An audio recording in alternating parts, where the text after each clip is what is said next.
Welcome to the Junior Golf Podcast, a podcast dedicated to helping parents and juniors navigate through the journey of junior golf. From fitness to mental coaching, we cover it all on this podcast. Here's your host, Ro Thompson.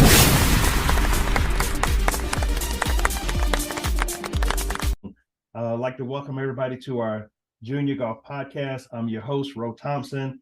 Man, we got a special guest on the podcast today, none other than John Cole from Fayetteville State University. How you doing, John?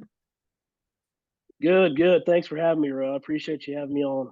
Hey, good to have you on the podcast today, man. I got a lot of great questions lined up for you. But before we get into the golf and the coaching and everything, tell us a little bit about yourself personally.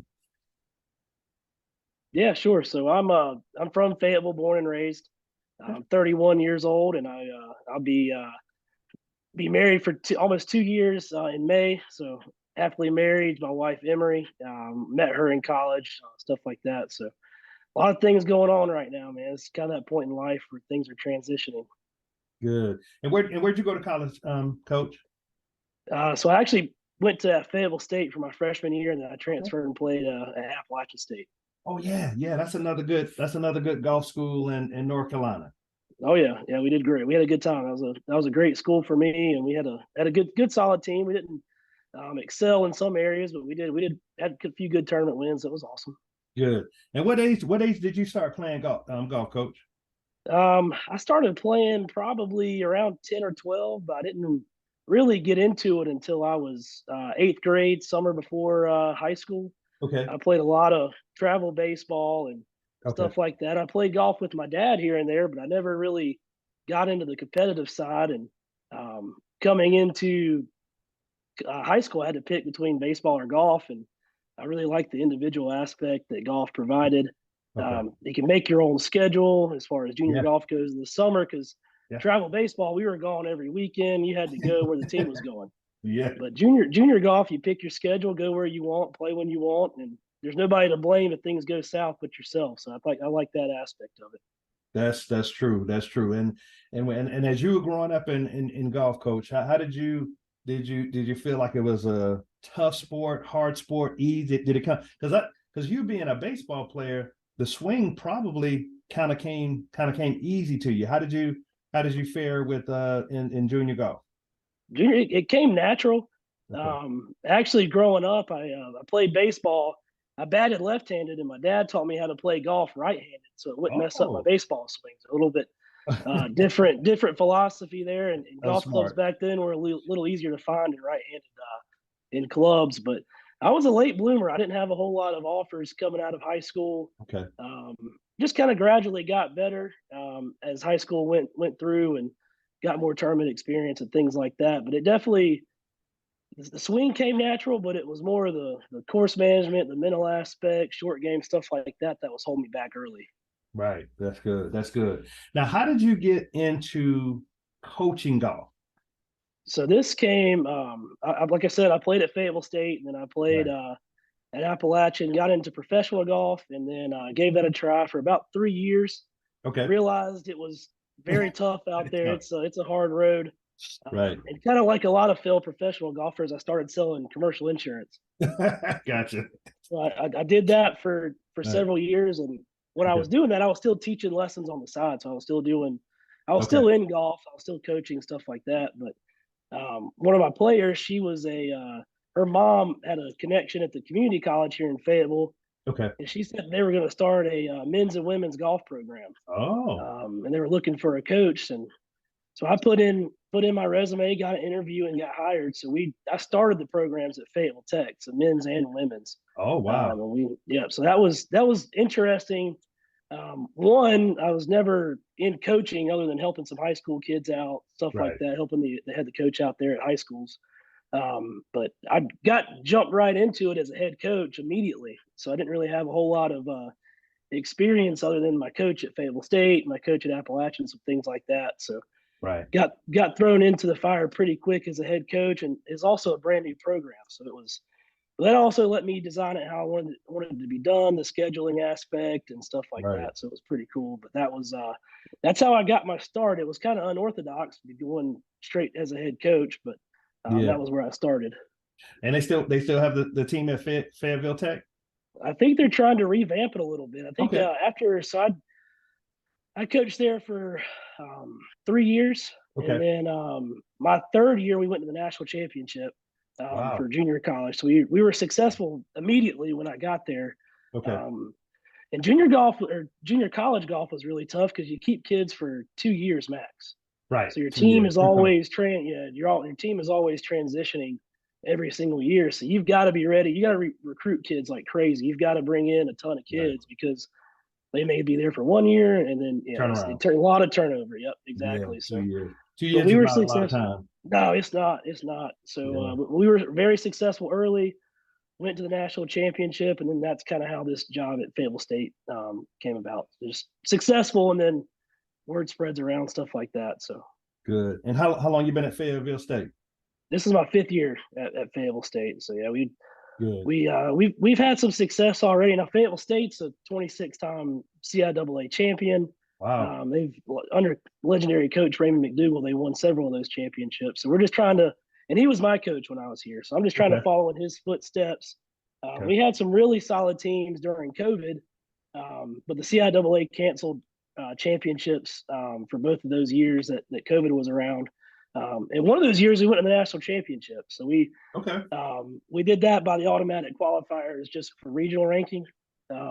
So the CIAA they get an automatic bid if you win, right? But also if your ranking is high enough, you can get in. So that's how we had to really set up a strong schedule, and also play well, of course. So things fell right in line for us, and we had a great time there. Yeah, that's great. I've been following your team, man. You got some really good players on that team. We do. We've got some studs, and we're reloading for next year too. We're getting ready, man. It's going to be it's exciting to what we have going on here at Fayetteville State. That's good. That's good. So let me ask you this: as a coach, how do you help your players get better as a coach? Sure. So we, as a coach, I work with the swing, and that's something I can do. But when we're trying to recruit players that are already successful, and then bring them in and make them better. We don't spend a ton of days on the range. We play a ton, do a lot of different drills, competitive formats, things like that. Our big thing is course management, mental game, wedge work, and then short games. Yep. So we're starting to work with a system called Decade Golf, which I know you're familiar with. Yes. I think that's going to be a big game changer for us as well. Okay. So we're just not trying to reinvent the wheel on how these guys play. They already play well if we're recruiting correctly. We're just trying to make them better with what they already have. That's good. Yeah, I had Scott Fawcett on my podcast probably about a year ago, and he was probably that podcast was probably that lasted for about an hour. Yeah, I believe it. It's a lot of information. I've talked to him and Chris Zambri a ton, and they've been super helpful trying to get started and stuff like that. But it's going to be it's an eye opener. We've only been, I don't even think all my guys have their first 5 rounds logged yet. But just the videos they have, the drills and things like that have already changed the way we do things. You know, it's amazing, Coach, because if you can get the younger kids really dialed into the videos and understanding Decade and taking the time, before they get to college. Oh yeah, it can be a game changer. It could turn. I mean, if you got a kid that struggles with maybe shooting 75, it may be the difference in them shooting 68 and 75. Oh yeah, absolutely. Yeah, we're trying to save. Like I said, Decade. It's not going to be a 10-shot swing or anything like that. But we may save 1 or 2 shots per person. Yes. But when you got 4 count scores, you got 3 different rounds. I mean, it starts stacking up a ton. Ooh, it adds up tremendously. Yep, absolutely. Yeah. So as a coach, what type of tournaments do you recommend? And we'll talk a little bit about this on the college golf night. But what types of tournaments do you recommend junior parents put their kids in to get noticed by college coaches? Sure. As a North Carolina school, we heavily recruit CGA tournaments. Mm-hmm. And the CGA rankings are super easy to follow. They're Yeah. very easy to pick up on. I can see where a kid's from. Shoot them an email, find their schedule, go watch them play some tournaments. So I definitely recommend playing Carolina's Golf Association events. Obviously, AJGA is great too, but if you're looking to go to a school that's in North or South Carolina or somewhere in this area, Yeah. I would definitely recommend CGA. Just high school tournaments are not enough. It can help me play well at state tournament, regional Yeah. tournament, stuff like that. That's Yeah. good, but to go compete in CGA tournaments against the best players in the North and South Carolina area, that's where you're going to get picked up, at least by colleges in our area. There you Now, go. now schools in Virginia and Maryland, Georgia, they may not be looking that hard in this area, but I know we are. That's good. That's good. And coach, let's touch on recruiting a little bit. Do you recommend some of the juniors to do unofficial visits, official visits? What types of things do you recommend? Do you recommend they email the coaches to get kind of put on notice? What are some of the things you recommend? Let's say top two or three things to recommend for junior players to get noticed. Yeah, the big thing is communication, and like you said, with emails, that's very big. I definitely recommend go ahead and getting a golf resume put together. Now that's one that's done very professional. Don't take it lightly. Do it correctly. Okay. And I'd go ahead and have that set up freshman year, sophomore year, and start sending that out to coaches. I mean, even places that you may not think you would have that much interest in, but if it's somewhere you think you could see yourself playing, send a coach that email and have that playing resume in there. Have references, swing videos, scores that are trackable, so you can see progress. So if you start it when you're a freshman or sophomore, by the time you're a junior or so, because that summer, your junior year is very important recruiting wise. Right. But definitely by then you'll have trackable progress, and a coach can see that and see if you're trending in the right direction and stuff like that. And be persistent. If you play 2 or 3 tournaments and you hadn't heard from the coach, well, you play well in a couple, send them another email, let them know how you're doing. And also, for me, personalize that email too. Once you put that resume together, you're filling out the email to send to the coach. Maybe do a little bit of research on the team, the coach itself, anything you can do to personalize that email. That way the coach knows you're taking an extra step. That you're that much more interested or willing to do that much more work than somebody else. We had a young man that we just signed, and I don't know if I just forgot about it or what, but he was very persistent on emailing.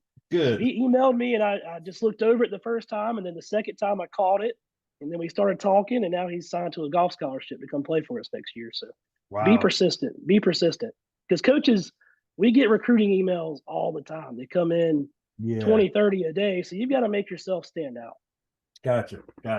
All right. Make sure it's like an attention getter. Right. Yeah. Gotcha. 100%. Gotcha. So scholarships, coach. So I know most schools only do 4.5 scholarships. I think it's 4.5 or 5.5, somewhere in there. 5.5, 4.5, somewhere in there. And so as far as let's say academics, would you strongly recommend that the junior players keep up with their academics so that way they can get maybe a hybrid scholarship, maybe a little bit of golf, a little bit of academics? What's your thoughts on the scholarship standpoint? Yeah, scholarships. I mean, HBCUs are we're not we may not have as much money as somebody else, but we are fortunate enough to be an NC Promise institution, so our tuition is quite a bit cheaper than other schools in North Carolina, so that does help out. But academics, definitely keep that up. We had, I think we had like a 3.3 team GPA last semester. So obviously academics are very important to us. And it'll help you stand out too. If you've got a 72 or 73 stroke average and a 4.0 GPA, and then I've got a kid, same stroke average with a 2.8 GPA, obviously we may be looking at that other kid a little bit more. So that's one aspect of it, just ahead of scholarships. But so every time we recruit kids, I also, once they commit to us or sign their letter of intent and get accepted, I send them the link to the general scholarship application to go ahead and fill that out. And now at Fayetteville State, that one application will apply you to every scholarship at the school. So Wow. It's super easy, and I send that to Yeah. all our kids. Now we have kids that have gotten it. It's helped them out, so they'll get a little bit athletic and then supplemental on the academics. So yeah, I would definitely keep your academics up. That's a huge deal for us. Obviously, you're a student athlete, so the student comes first. Good. Again, yeah, we got John Cole from Fayetteville State University. Coach, what's been some of your highlights? What were some of your highlights from 2022? 2022, our big highlight was winning the HBCU Invitational at Chateau Alon in Atlanta. Ooh, I heard that's a tough course, Coach. It's not easy. It's a lot of tight tee shots. You've got to kind of work your way around the golf course a little bit. And again, that's where the course management side of things come in. So I think the tees we played, it was only 6,800 yards, but you're not hitting driver off of every tee and things like that. So you've got to be, we want to play aggressive, but we want to play aggressive to our spots. We don't want to make a lot of stupid mistakes off the tee, things like that. But yeah, it's tough course management wise, but I think we did a good job of navigating that. We had a freshman shoot 2 bogey free 67s. What's his name again, Coach? I was following him. Yeah, Caden Hodges. He's a stud, man. He's a player. Yes. We're bringing another Midway high school kid next year too. We got to talk about Caden now. Yeah, Caden got good in a short period of time. Is that right? He did, man. He's almost. I see a lot of myself in him because he's again a late bloomer. He kind of played some other sports. Yeah. And then golf he's really caught fire here in the last year or so. Exactly. Tell Caden we're following him. We most of the junior dads we see when a player is just okay, well, he's shooting in the high 60s. He's going under par. Okay, right. What did he do in high school? And so when you go back and look at his high school scores, they wasn't quite what they are right now. Yeah, it's dedication and work ethic. I mean, that's good. You'll be hard pressed to find a kid that works harder than he does. Caden, okay. Yeah, he works hard on the golf course. We work out 3 days a week. I mean, he's going hard in the gym. He's a strong student. So all aspects of the student athlete, he's doing really well. That's good. That's good. And so, Coach, when you look at college golf, all right, what do you see that needs to be improved a little bit when you look at the landscape of college golf? Right. So my big thing is exposure.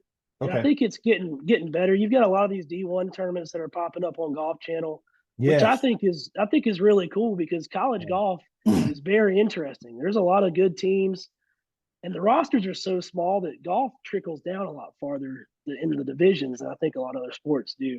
Right. And you've got the PGA Works Collegiate Championship that Scooter Clark puts on, and that's televised. And I think that's something that's been great, especially for minority golf. Right. But exposure is a big thing for me, and I think it's getting better, but it still's got a little bit of ways to go. And the next thing is I think we have 21 days of competition we're allowed to have in a season. And I think we're trying to push to 25 or 26. Okay. We just play so many 36-hole one-day events. And so we're there when the sun comes up and we leave when the sun comes down. I mean, it's a 12, 13-hour day. I mean, it's hard. And then you also have to drive home. I mean, it's a long day. It's very stressful on the coaches and the players. So I think they're trying to change that a little bit too. So what you're saying, Coach, is it'll be a lot better if it was over 2 or 3 days and you could play 18, 18, and 18. Correct. Yeah. Because right now, most of our tournaments, we play a practice round on Sunday. Right. On Sunday. We play 36 on Monday and then 18 on Tuesday. So you spend a lot of hours at the golf course. And I know they're going to miss another day of school if we go to 3 days competitive. But a lot of our kids, their classes are already online and they manage it very well. So as long as the student manages the classes, I don't think it'll be an issue as far as missing class time. It's more of a safety issue for me. I mean, you're out there 13, 14 hours on those 36 whole days because it's a 5.5 hour round. You're there an hour early. You got to get breakfast and do all that stuff. So it's an extremely long day. For sure. Grueling. And you know what? Else too, Coach? It can be strenuous on the scores as well. Especially you're talking about playing 36 holes in one day, carrying 20, 30 pounds. Yep. 8 to 10 miles. Oh yeah. I mean, and it's 20 miles when you do 36 holes. You see? Right. Yeah. Oh yeah. And it's mentally fatiguing as well too. So it's tough. I mean, I had to do it when I played college golf. Yeah. I get it, but I think the landscape could change a little bit. Well, good. Well, Coach, give us a sneak peek in 2023. What are you looking forward to this year? So we're ready to get fired up and start playing tournaments for sure. Know, that's our first goal. But yeah, we have a really competitive team. I think we can take it all the way and be back at the national championship again in Ohio this year. Right. So we're looking forward to that first and foremost. Right. And we've also had a really good year recruiting, getting ready for 2023, 2024. But yeah, we're definitely looking kind of narrow-sighted into what's going on this season first. There you go. Yeah, team is coming together, looking good, and if you had to leave some parting shots, Coach, to junior parents, college golfers, what's the one thing that you have stood by for a number of years? What are some recommendations that you have? Sure. Yeah, it's just communicate well with these coaches when you're emailing and stuff like that. Make sure you're making a personalized note to your coach. Okay. Because again, these are guys that you want to play for one day. So right. You've got to kind of sell yourself.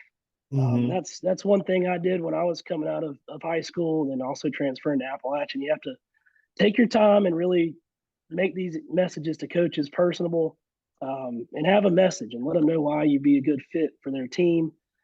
That's kind of the first thing. And then again, just communicate well. I get a lot of kids now that we text a lot and stuff like that. And a lot of kids, they don't text you back immediately or within that day or so. And it's kind of frustrating. So just send something back. Right. Communicate well. Just communicate. That shows effort and intent. So that's good. So, all right, Coach. And so how can our listeners reach you, follow you, maybe by email, social media? How can the players and parents get in touch with you? So my Twitter account is run_JMC 8697. I think my Instagram is for the team is FSU_Broncos Golf. Okay. And then my personal Instagram is run_JMC 910. Okay. Good. Well, Coach, listen, it's been a pleasure to have you on. I can't wait to get you on college golf night. Yes, sir. Again, we got about 60 parents and juniors registered, and we're gonna be able to max out at least 100. On February 23rd, 7:00, and we're definitely looking forward to having you back on. Okay. Yes, sir. It's going to be a great night. All right. Thank you, Coach. Appreciate you.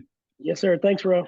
Thank you for listening to the Junior Golf Podcast. You can follow us on Facebook, YouTube, Instagram, and TikTok. We hope you enjoyed this new episode, and if you did, please leave us a review on Apple Podcasts and Spotify. Please share this episode with others who may be interested in this topic. Also, feel free to let us know what topics you'd like to see covered in future episodes. Get in touch in the comments or on any of our social media networks. See you next week for a new episode